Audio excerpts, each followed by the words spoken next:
Alright, we're at Western Auto Tech here today in our motorcycle lab, and what we're going to do is we're going to install a jet kit in a, year's 2003? Yes. BT750 DC. Okay, so we're going to talk about some of the techniques and things that we should be concerned about that and different options that we have in here. The one thing I'm kind of doing right now is cleaning up my work area though, and making sure that I don't have any extra pieces or additional dirt or debris that I'm going to get inside the carburetor. Why make it any harder than we need to, correct? Another thing we'll have to do is look up some of the OEM specifications on these set of carburetors here that are going to help us identify what we want to do with this bike. So Troy, tell us a little bit about the bike. You did some modifications to it? Yes, I put a Vance & Hines exhaust system, and I'm just hoping to get more power out of the bike through using a jet kit. Okay. So one thing I'm going to need right away is the work order. So somebody could grab the work order on it so we can document what we want to try and do. You guys, the big thing about jet kits is we're going to have some questions for the customer on what exactly they changed. Grabbing a jet kit and saying, oh, I just have to go ahead and set it to these settings, you're going to end up doing stuff you don't want to do. So we want to know, is there an aftermarket air filter on the motorcycle and things like that. Now I did print these off for you guys in class today. I've got them in the class. Remember that questionnaire that I told you guys about? I won't need this because I'm not having any drivability complaints. This is a perfectly good working motorcycle that we're just modifying due to alterations with the exhaust system. Is it stock air filters? Yes. Okay, so that's important. In fact, are you planning on keeping stock air filter? Yeah. Okay, and honestly on the 750 and on these Hondas, we've had pretty good luck with the OEM filters, that they're a really good filter. So this troubleshoot guide is just priceless though if you look through that if you're having any problems. So first thing I want to do is I want to take a look at my kit here. I am fully intending to steal his stickers. That's what most of us do with accessories, put on our refrigerators. I better give them to him right now so I don't walk away with them. So, like anything we do, we should inventory the parts list in the kit so that we don't get halfway through it and find out something's missing here. So, you'll notice here we got a different selection of main jets in here. 100, 102, 104, 106, 108. Now this is a two-cylinder, so why in the world would we not have quantities of two? Remember talking about this in class? It's supposed to be different from front to rear. They're different for front to rear, that's right, Connor. You So don't we warm have the back because it's hotter. Right, so we're going to have actually different jetting from front to rear, so I'm not concerned about that. That would be normal. So we take a look. Have you ever inventoried any of this yourself? No. Okay, we've got a couple of adjustable needles. Isn't this what we said we're really paying for in the DynoJet kit? Absolutely. I mean, that's where all the money really is. Another thing in here is some slide springs. So we want to take a look at, I'm trying to be careful with these. I do not want to intentionally damage them or bend them. They've kind of intertwined themselves here. Okay, so we got slide springs, going to be possibly different lengths or whatnot. I'm going to take a look. These are the same, so I'm not worried about that. Then on this vehicle here, have these carbs ever been off before? Nope. Not that I know of.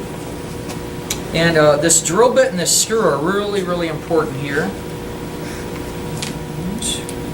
What I'm looking for, yeah, somebody's been in here before. Okay, and if you could kind of zoom in right here, I found the fuel mixture screw on it, and what did I expect to see on that? What do we call that plug? A Welch plug. Watch one of our other YouTube videos for our subscribers out there when we have a demonstration on how to remove this. But that is definitely what this drill bit is usually for. If there's two drill bits, it might be that we're going to drill the slide out, but we'll talk about that more when we get in the directions. So these two guys we're not going to need. Another thing that we have is a couple of E-clips and some shims or washers so that we can adjust these needles when we get to that point. And then we've still got some cleaning and stuff to do. So I got 100, itemize these out, 104, 102, 6, and 8. So our jet kit is complete. We don't have anything that's going to cause us any problems or run into any deficiencies as we move along here. So the next step that we're going to do is we're going to figure out between our service order and our customer what exactly it is that he intends to do. This jet kit You always want to, have you guys heard like they have a stage 1 or stage 3 or stage 7? So stage 1 is typically a bike that's going to use a stock air box. That does not mean stock air filter. That means that you're going to use the type of bracketry and box that the air filters are housed in. When you go to individual filters, that is your stage 3 and everything changes there. And we'll talk a lot more about that in class about the benefits. On this one, it says it's a stage 1, so I'm happy about that. It says it's the right year and model. We're good there. And it says here that it can use with stock air filters or an aftermarket exhaust system. So now we're going to look into the directions here, and we're going to, and you guys will pass this around. You guys can take a look at it. And it's going to give me some choices. It's going to tell me to remove the vacuum slides from the carburetor so we can get those out. It says remove all stock needle spacers. Listen to this. It says noting the order of assembly, okay? And then they give us some generic instructions here to show how this should be assembled. Here's the problem you guys are going to run into. What if the last guy put it together wrong? Are you with me on that? Mm-hmm. So what are we going to really rely on for this order? What's our best friend? Manual. Manual, and what's something that's even a little bit easier and quick and easy to grab onto? Parts fish, okay? We need them both because we want to check our float height, and we're going to do things that they're telling us we don't have to do because these instructions are wrote for a perfectly fine running vehicle that does not have any problems. Float height is already supposed to be correct. The order of all these parts is supposed to be correct. Is everybody clear on that? A lot of people install a jet kit thinking that they're going to fix problems. They might accidentally fix some stuff as they take the carbs apart, but dyno jet kits are not meant to fix motorcycles with broken parts. Is everybody crystal clear on that? They get a lot of calls where people are like, hey, something's not right or it's not working. That's why they haven't filled out that questionnaire, just to find out that that was already an existing problem. So let's take a look at this. It tells us that we're going to put the needles on groove 3, and it says we're going to install the DynoJet slide spring in place of the stock spring. So they're controlling the speed of that slide. And then it says here, after installing slides, be sure to check that the slides move free. Remove the stock jets and replace with the DynoJet main jets. If you are using a stock, listen to this, if you're using a stock exhaust or an aftermarket exhaust with baffles, use the 102 jets in the front or the right carburetor and use the main jet, the 106 in the rear. Be sure that the jet you're changing is the main jet. So if they're just having a little bit of caution. If you don't know what you're doing, you need to go ahead and do that. It says here, if you are using, use the 102 main jets in the front, and use the 104 in the rear with baffles. Let's see, 102 and 104, for stock. If you're using wide open exhaust without baffles, use a 104 and a 106. Okay? So what we're going to do is we're going to go ahead and start to disassemble this carburetor, and I got a couple tips on that I definitely recommend, and you guys remember this from classes. What should I do to all of these mounting screws? Everything that's going to come off, loosen it first. I'm just going to crack them loose. Now there's another thing here that I'm going to take advantage of real quick, and that is to take a real quick photo. This bike is looking really good as far as its brackets and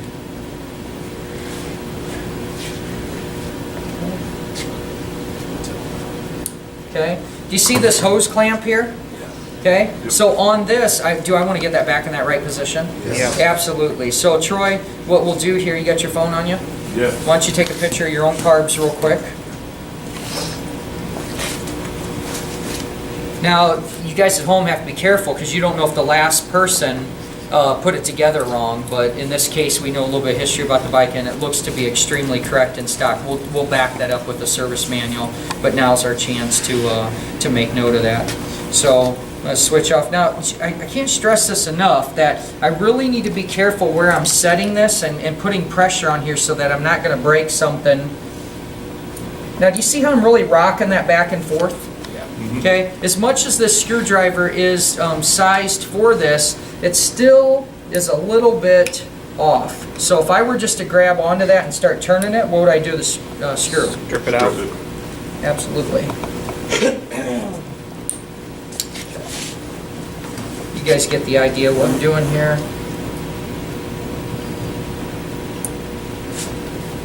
That baby is stuck. Okay. If you're struggling,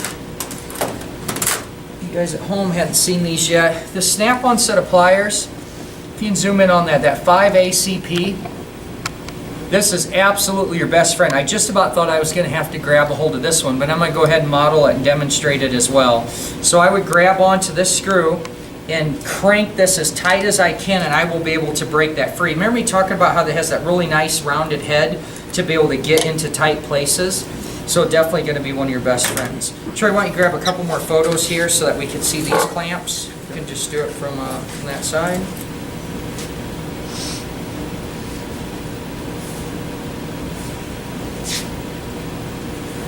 Good? Okay. Good. All right. Did you guys think I was going to strip that? Did you see it looked like it was going to? It was pretty close, wasn't it? Yeah. Notice when I do this, I really support with my body instead of trying to work from here. That's one thing that's going to cause it to slip or strip more.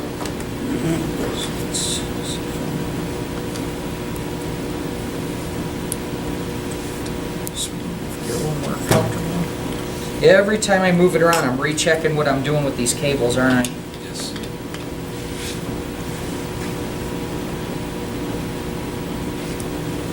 That one just about didn't want to go too. How many of you guys are using your screwdrivers like this? Really being intentionally careful.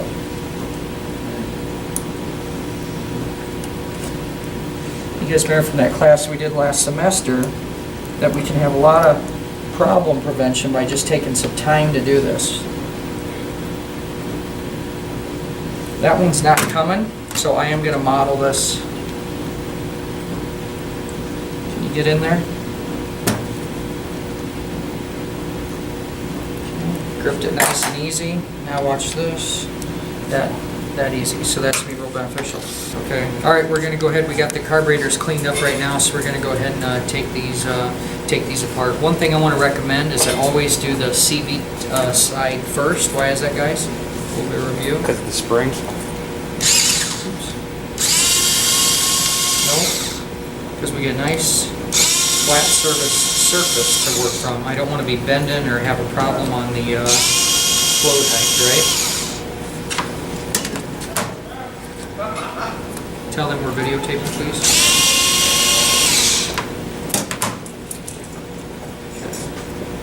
So the other thing I need to do right now is I need to build a relationship into which carb is the front and which one is the rear. Okay?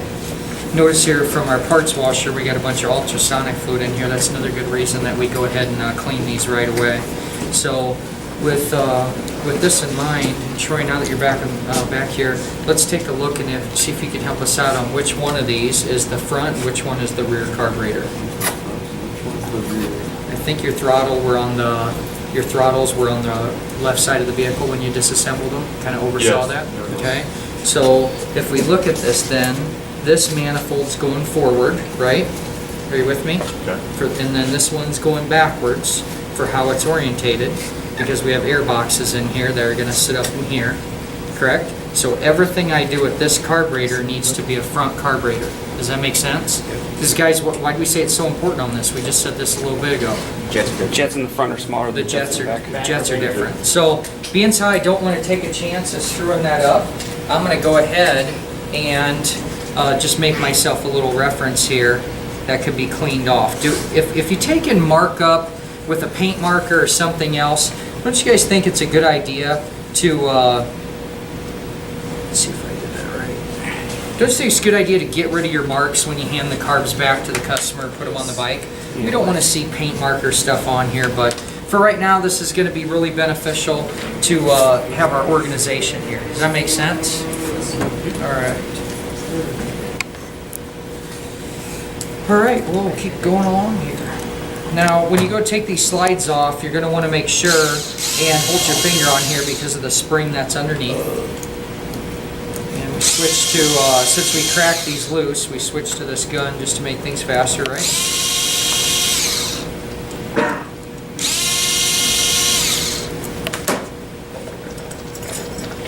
Since I have my marker out, I'm going to take advantage of something else here. I'm going to go ahead and mark where that tab goes.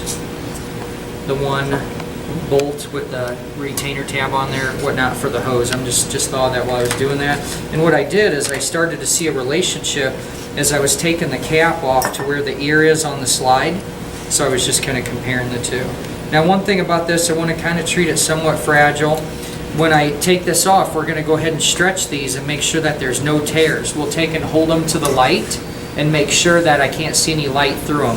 If there's any problems whatsoever with these, you have to replace them. There's no JB Weld, there's no epoxy, there's no silicone. Think of this thing sliding up and down in there. We don't have any options. Why don't you guys come around and get in here a little bit closer so you don't have to stand in the back there and miss out. All right, so like I said, now that I got my slides off here, I can feel good about working through the bottom of the carburetor here. And some people would say, well, are we going to just take the chokes off? If there's no problem, especially on a vehicle like this, we can take them off and clean under here. But did we say we ever really find much going on under here? No. So we'll do it just for preventative maintenance, but we don't normally worry about it all the time. So I'm going to use my marker and take advantage of another opportunity here. Now, since I flipped the carburetor, I want you to notice something. Let's pay attention how I did that again. I was in this direction, right? Okay, so I've started my piles here. As I flipped this, did I rotate the bowls around? Nope. No. If you take your inline 4 cylinders or anything else and you flip them like this, that's where you're really going to get into trouble. So you guys want to make sure that you stay consistent on your left and right sides. A lot of times these make good little parts holders, don't they?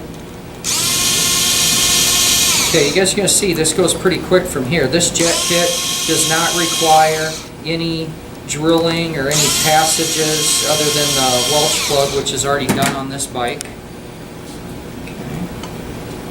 So I'm always a little careful taking this off. And now one of the first things I'm going to do on these, a lot of these bikes, the O-ring type gasket, if it's not too old, it's going to be pretty good. But what I'm trying to do is I'm making sure that the O-ring sits above this edge. If I can take the screwdriver or something, a straight edge across there, and it sits below there, it's never going to seal. There's zero value in me putting it back together.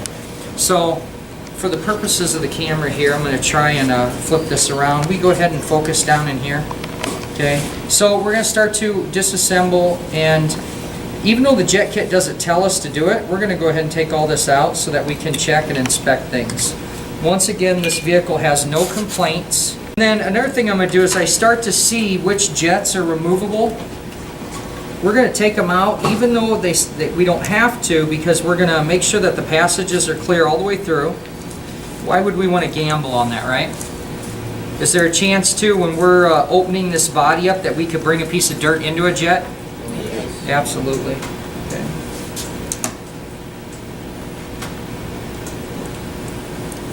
Okay, it's our slow speed jet or a pilot jet. This is our main jet.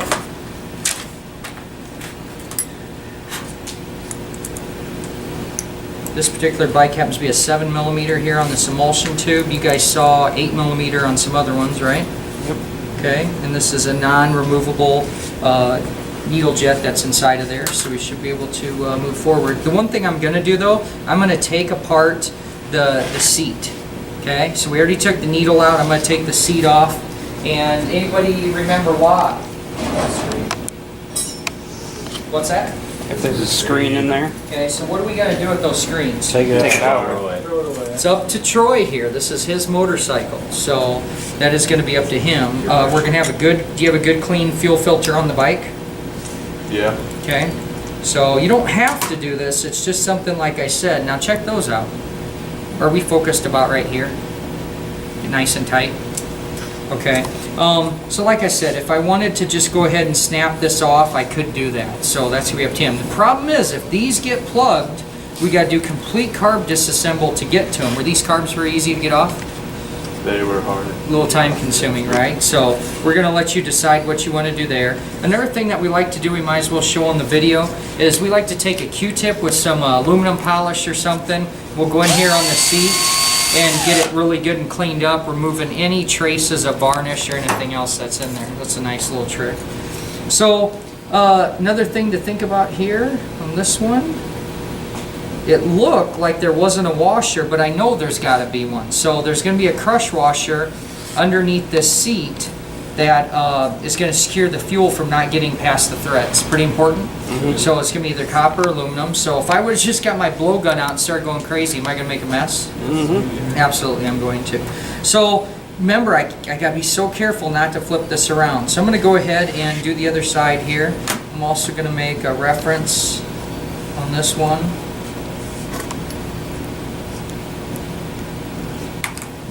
For where that's going to go. So I don't have to think so hard, right?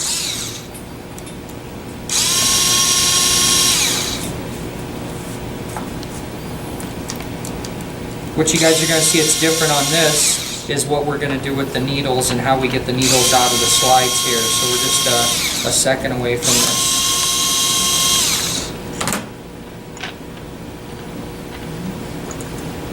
What did I need to do here? O-rings in pretty good shape, and the carbs are really clean here. So this is one of those deals that some Honda technicians or whatnot would probably say, don't you dare take those screens out, they're doing their job. In this case, they are doing a good job. You maintain this vehicle pretty good, Troy? You bet. I'll say I'll leave that one. Do you see how much caution that I'm using here, guys? Yeah. And the reason is I don't want to break these ears off. So that's what I'd be really concerned about.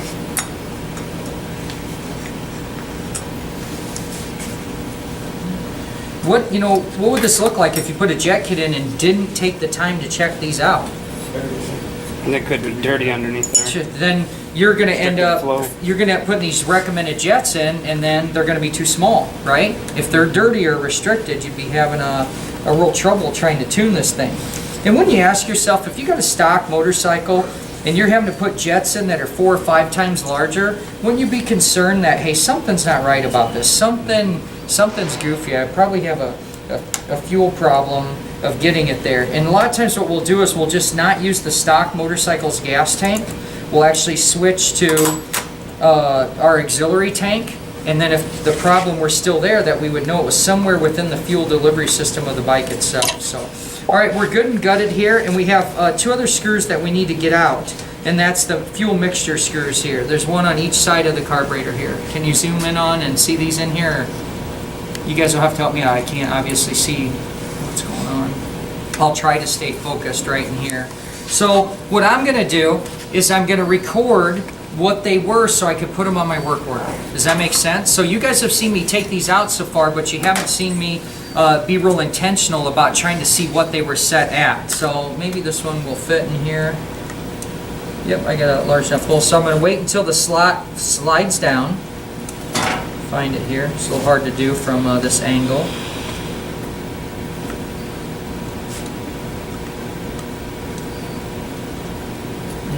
This screwdriver is just a little too big, so I'm going to be careful here to count there. I'm going to count my flats here. So I'm going to screw it in. There's half, 1, half, 2, half, 3 and a half, almost 4, just shy of 4 turns. Remember we said someone's been in here? Yeah. Okay, I bet this thing idled nice. You bet it. Mileage might have been off a little bit. Probably didn't need a lot of choke either. Okay, so this is 3 and let's say 7/8. Okay, so Troy, why don't you get that wrote on your work order, and that's the front carburetor. Why do I want to document that? Put it back how it was. Well, we're not going to at the jet kit. We're going to fix it, but it shows a proof of all the previous years that the vehicle has been running to what was going on, right? If my customer, now if I go from here, and this was 3 and 5/8, and my customer says, man, my spark plugs have been fouling or having problems, is that a clue? That's a rich condition. So we definitely want to have that evidence on there. So we'll switch now to the other carburetor here. Washer Being and very oil. careful. It all came off in one shot. So, all right, half, 1, half, 2, half, 3, half, 4 and a quarter. 4 and a quarter. Why did class tell the video there what we said about having them that large? The spring isn't as is tight in there, and the screw can screw out further, Right. Possibly fall out. and yeah, possibly fall out. And you got fuel everywhere. So this one we got, so what they're talking about is the tension on this spring right here. So focus in here. If I have this threaded all the way out, there's not much seating going on. So that's what we're talking about. So like we said, really over, you know, really over 3.5, you're really starting to be concerned. Now I've got an O-ring that's stuck down in here. Hopefully it's in here. Can I have a flashlight, please? And it is in place, so that's good news.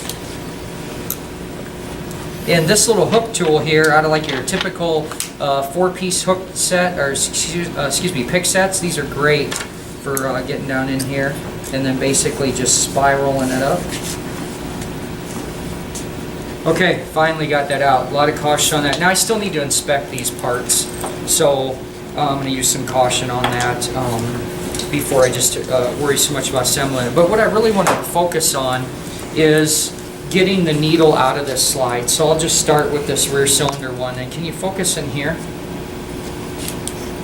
Can you see that star inside of there? So these are pretty cool from Honda. There's nothing to it. What I'm going to do is I'm going to depress it and then turn it. What happens if I don't depress it? It's not going to unlock. It's plastic and it's going to shear really easy, okay? Now, did you see how easy I did that? That's all there is to it. So you guys have already seen this before of this needle spring, right? Mm-hmm. Are you with me? So on this, slide this down. What am I looking for right now? Spacers. Yeah, potential spacers, okay? And I'm seeing nothing in here, okay? All I'm seeing is the needle itself and then my retainer, and I'm a little concerned about that, to be honest with you. I was really expecting to see something in there. So real quickly, I'm going to go ahead and do the other one here. See how quick and easy that is? And I'm not seeing any spacers or anything here. Guys, I got to tell you this right now. I'm not going to trust this. I'm going to go to the microfiche because you got your iPad with your manual. Why don't you go ahead? Where's your iPad? Already got it pulled out? Sweet. And that is correct. So that is stock, but if I were to trust that and I was missing something, would it throw the jet kit off? Mm-hmm. Okay. Now, one thing I want you guys to notice is I want you to notice the stock spring out of the motorcycle and notice the new one. Okay, so this was really holding that down there a lot tighter. Okay, so with this new spring, what's going to happen with that? It's going to move back and forth easier. Faster. Faster would be the good word. Is his mid-range acceleration going to rock? Yep. Yeah, so remember what you're paying for in the jet kit. That is something that's super important here, okay? So now that everything's out of the way here, I'm going to go ahead and dust it off, make sure I'm away from the table. Everybody understand? And what I'm doing is going to feel the outlet passages, verifying and looking to see that the fuel is actually shooting out.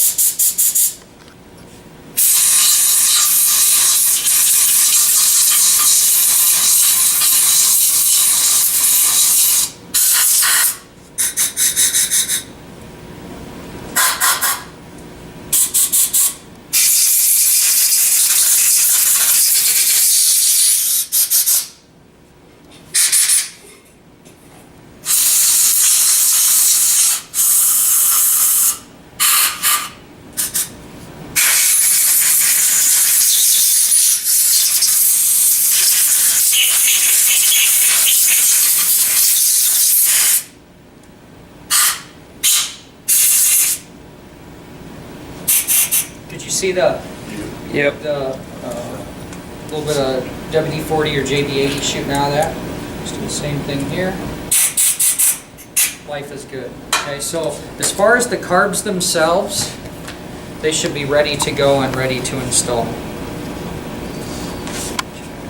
And coming off the bench like that, I just about, well, I definitely had to make myself think on which one was the front and rear. Those little indicators I made pretty handy right now? Okay, super handy. So we'll do the slides last, and we're just going to focus on the components of the jet kit itself. So we said that we were going to stick with the stocks, more of the stock exhaust settings, because we've had a lot of luck with that. And if we have to change it, we have to change it. So with this, we're going to use. And the other thing I want to compare is we've got to remember that the stock jet in the dyno jet kit, are not, just because the numbers are close does not mean that they use the same measuring system, okay? So if you look at this, the stock rear jet on this one, I believe, is a 108. And they're telling us to actually put a 102 in it. You remember talking about that in class where I said a lot of people go, wow, I'm putting a jet kit, I'm putting a smaller. That doesn't mean we're putting a smaller jet. It means we're putting a dyno jet 102 in it. Everybody clear on that? So why don't you do me a favor, Troy, this is your bike here. Why don't you get me the 102 and the 104? Anybody ever made a chart comparing all the different companies? There has. There's one I'm going to get you guys that somebody took the time, not between all the companies, but they did like DynoJet and Mikuni. Let's see here. So you're doing stock air filters, so I need the 104 in the rear, the 102 in the front. Makes sense? Is there a chance I'm going to be wrong on this? Yeah. Yeah, there is. So we will find out, and if we have to, then we have to switch those jets, but that's part of being a mechanic. So let's inspect my emulsion tubes, because they're recommendations. So, like I said, from a lot of past experience, we've had a lot of luck actually going down a size and getting that air-fuel ratio where we want it, versus doing the safe, fatter jets in there, and why have to take it apart twice since we've had so much luck doing it the other way. So that is why. So I keep checking myself, right? Because this dual carb here. I'm gonna also make sure my emulsion tube is still in there, my needle jet. I'm gonna thread this in just nice and light. Now, we went ahead and looked up the specs here for the pilot jets, and I printed them off. We look at that paper I printed off that Brand just laid down there and see what the stock jet's supposed to be.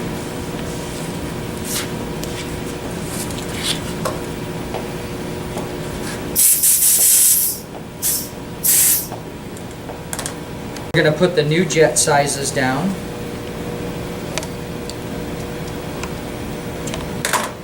Verify that these are snug. What happens if you don't get these tight?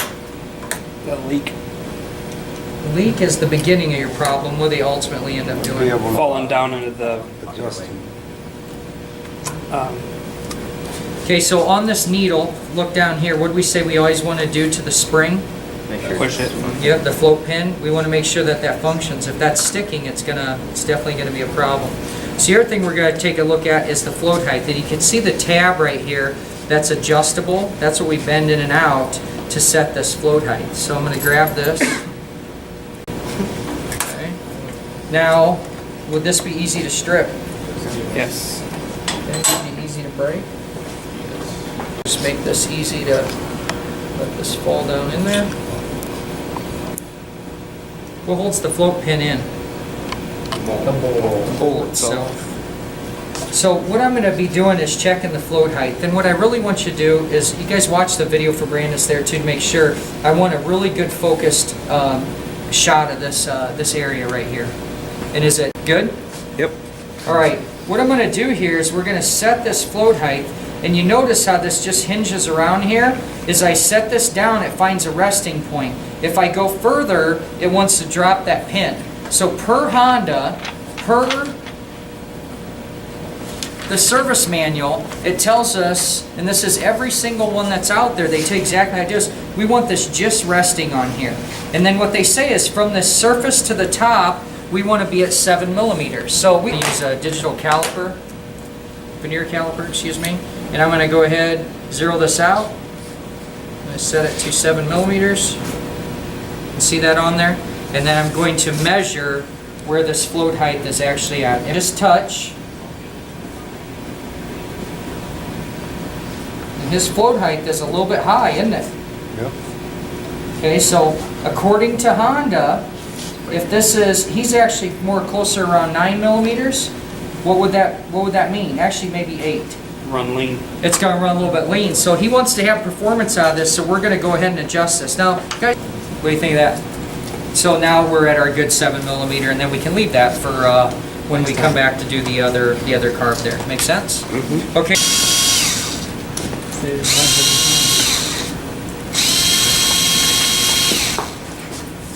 Okay, I don't know if you guys paid attention to when I took this apart. I want to be intentional in the direction of the clamp. So this clamp was facing like this to be able to go over. So I paid attention to that. Now we'd have choice pictures to go ahead and prove that too, right? Yes. In one of our other videos, we show bench testing. You guys, we won't add that to this video just to go ahead and shorten it up, but take and watch other videos on how to actually bench test the carburetors. We're going to put these in their normal operating position, plug fuel to it, and make sure that there's no leaks before it goes on the vehicle. Why do we do that? Because you wouldn't know about the leak before you put it in. There you go. You gotta go Testing through all your the problems of pulling it back out again. Right, exactly. So what I'm going to do is I'm going to finish this one carburetor here, and you guys can understand it's a duplication of the other one. We would bench test the carbs and then put them on the bike. So we're going to switch gears here. Treat these like they're made of gold. They're really fragile. I'm going to go ahead and take out one of my needles here. I'm going to take out my washers and clips, and I'll be able to show you guys some tricks here. We want to make sure we get a good close-up of the camera angle of this. So I got one of each. Now, per the directions from DynoJet, is we could see, let's get just stay focused in this area. We could see here that they're going to tell us the order of assembly. We have the needle, the clip, and where's the washer go? On top. Above. Does anybody know what that washer's for?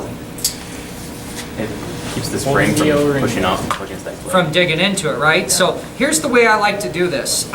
Let's see if, and I've got to count these out. So zoomed in. Okay, and then what I'm going to do is clip it in place. So that look good? Mm-hmm. So now make sure you do this, rotate it. If that clip isn't in there, it falls off. Where's the needle go when the slide lifts? Back up in. Straight down. Straight down and plugs it off, and you'll have no acceleration. It's going to be a bad day. Okay, so that's all there is to that. Then we put our washer on here, and now we're going to go ahead and simply duplicate our slide here. I want to talk about this for other jet kits. And you guys, you're pretty new on CVs, and the videos haven't done a lot of this. Underneath here, we have a drilled hole. Okay, so that is what we call our lift hole. Now, remember in the videos we were watching how they talked about the pressure difference below the slide and above the slide? Mm-hmm. When we lower the pressure above the slide, it allows it to lift because the pressure underneath it is more, and that's what causes the rise on this. Mm-hmm. Some jet kits will tell you to take, where's my plastic case? Some of these jet kits will actually come with a side, well, they'll come with 2 drill bits. And one of the drill bits, you have to make sure and read what size they are, because one is for drilling out the Welch plug and the other one is for drilling out this lift hole. And there's one bike that I could think of in my career, the GSXR 1100 or 750s, I don't remember, like early 90s or something. They actually had you drill these out, tap them, and put smaller holes in. They had found out through their engineering that that actually worked better, so you actually put little plugs in. Now some will have dual holes or whatnot, so when they talk about drilling a lift hole in a jet kit, this is what we're talking about on a CV carburetor, okay? All right.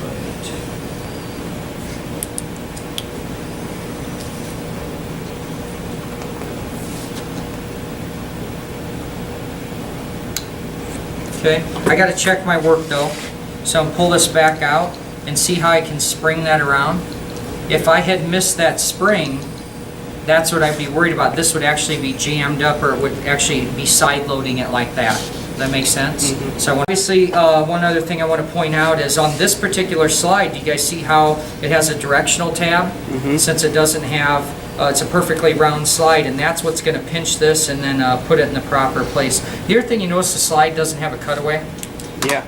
There's nothing on there too, so there's not anything we can screw up on this. But when I put this down, now here's the whole trick to doing the vacuum slides. Okay, listen to me on this. When you put all your slides in, you want to fold the vacuum slide down. Okay, and then, guys, here's the thing. The manual doesn't tell this. Okay, so if you do this the other way, it's a really good chance you're going to pinch it like we talked about in class. So now what I'm going to do, I'm going to need to move this carb up because I need to come through here and hold with my finger, is I want to be able to take this rubber groove and lip here, and I'm going to seal this properly around the brass plug on this one. I'm going to stick my finger in here, and I want to get this to where I'm holding it up. I don't want this to move down. If this moves down, that's like I said, it's going to pop out of here. Now I'm going to take my new spring, my shorter one here, get it in place. There's nothing special about it. The cap itself, see how it has the detent right there? Yeah. Where it's, where it's casted out. And we see the matching one that's going to go right here. So when I go to put this on, this spring has to cradle right there. I don't know how many of these I've taken off and the springs were like this. Yeah, that's not a good day. It's not how it's designed. So now I'm going to take and preload it. Are you with me on this? Yeah. and I'm going to set this down and it will lock in place, and now watch this.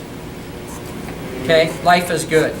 Okay, if I try and do it the other way, it will usually push the rubber out or fold it inside and it'll pinch. So like every single one of these, this is where I have the best luck, and I go ahead and test fit it. You can see here that the slide fully retracts, and I'm not having any issues or anything with the slide itself. What I'm trying to do is change the pressure difference underneath the slide and above, and I'll go ahead and do that again real lightly.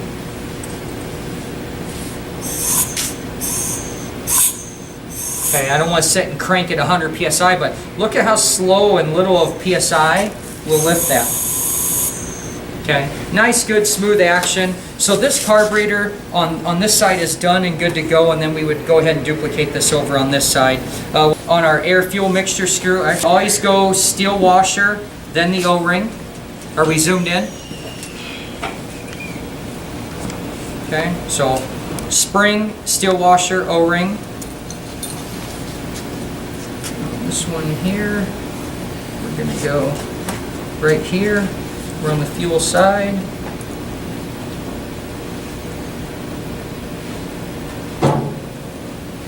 I bottom it all the way out, right? Yes. Now that 3 and 7/8 and 4 doesn't seem so bad when we're starting at 3, does it? No. Okay, so half, 1, half, 2, half, 3, and I'm done. And I would set that back on the bike. So, well, I'm going to work with Troy to finish up this other carb here so he can do this one himself.